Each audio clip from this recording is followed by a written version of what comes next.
Україна посилює військову присутність в Азовському морі у відповідь на численні провокації з боку Росії. Та постійно нарощує власні сили в акваторії Азова. ФСБ зупиняє для перевірок торговельні судна, що йдуть до або з українських портів, затримує українських рибалок. У відповідь на все це Україна почала підтягувати свої сили до акваторії Азовського моря. От буквально вчора, пропливши вздовж анексованого півострова та під так званим Кримським мостом, військово-морські сили на Азові поповнили 2 наші судна.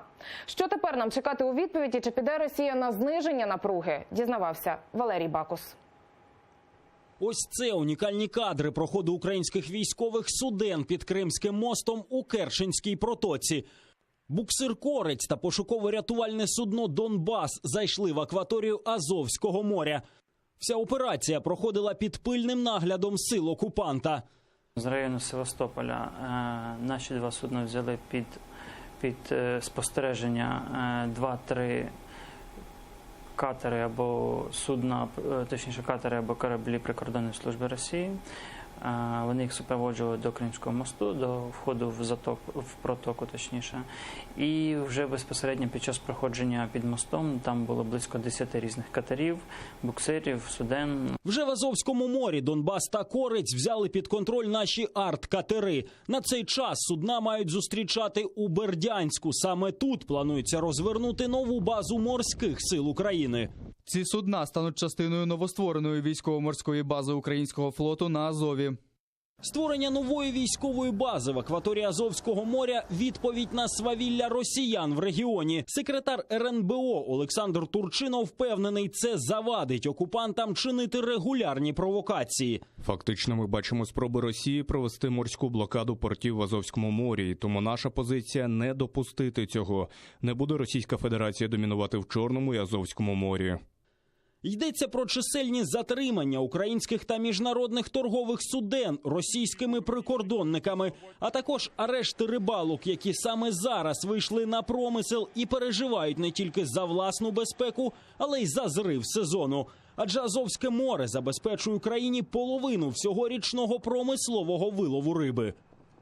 З 15 августа всі українські суда вийшли на активний промисел рыбы в центральную часть Азовского моря.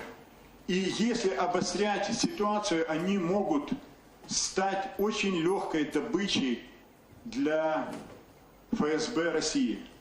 Та от чи зможе нова база ВМС у Бердянську гарантувати безпеку українським рибалкам та морській торгівлі найближчим часом, експерти сумніваються. На сьогодні, на жаль, повна військова перевага в морі Азовському є за Росією. Військово-морські сили не мали своєї присутності в даному регіоні до зараз. Тобто там був тільки Маріупольський загін прикордонної служби морської охорони, до складу якого входило 2 кораблі.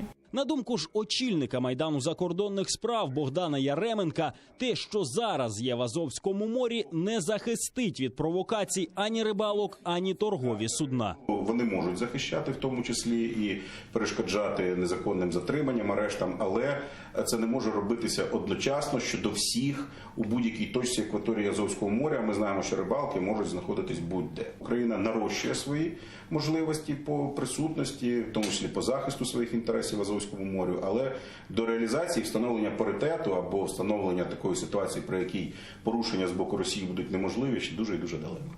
До того ж, у відповідь на вчорашній перехід Керченської протоки українськими судами Росія може навіть збільшити тиск в акваторії. Що ж до безпекових перспектив, то поява бази ВМС на Азові, на думку експертів, унеможливить силове захоплення акваторії Азова. Валерій Бакус, Максим Кондратенко, Заман, АТР.